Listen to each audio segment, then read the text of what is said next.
dalawa na. Tatlo pang natira. Isang center, tapos dalawang sa gilid. Pero sabay yan, isang control lang ng switch yang 5 pin light na worm. Okay. Then ito namang malaki ay para to sa kitchen. Ayan, ito malaki. Kitchen area to. Mas tipid tong mga ganitong klaseng LED na pin light. Hindi siya malakas sa konsumo. 15 watts. Okay. Ito naman is 12 watts. Ayan. Ito kulay white to. Ang ilaw nito. Ayan. So magpatuloy tayo sa pagkakabit nitong ilaw. Okay, live. Live na live tayo mga idol. Yan.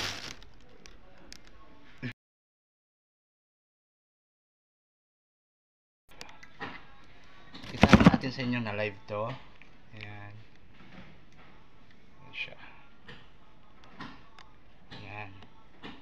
Tulad ng sinasabi ko, ay hindi natin gagamitin tong connector.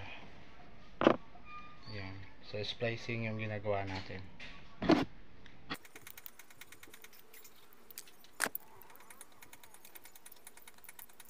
Palin natin yung ilaw para hindi sagabal. Ating balatan to. Ayan. Ha? Dalawang ikot lang. Tapos, even natin para may lock. Ayan. Tapos, lagyan natin ng electrical tape.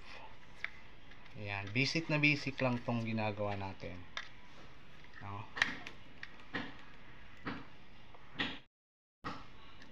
Ayan. Kapalan nyo.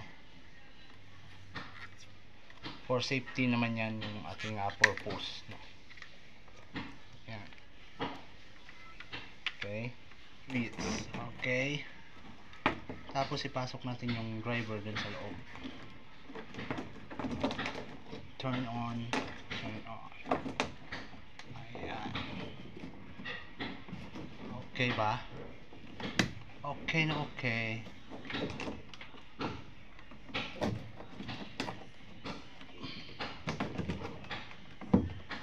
Moral. Pakpak ang moral.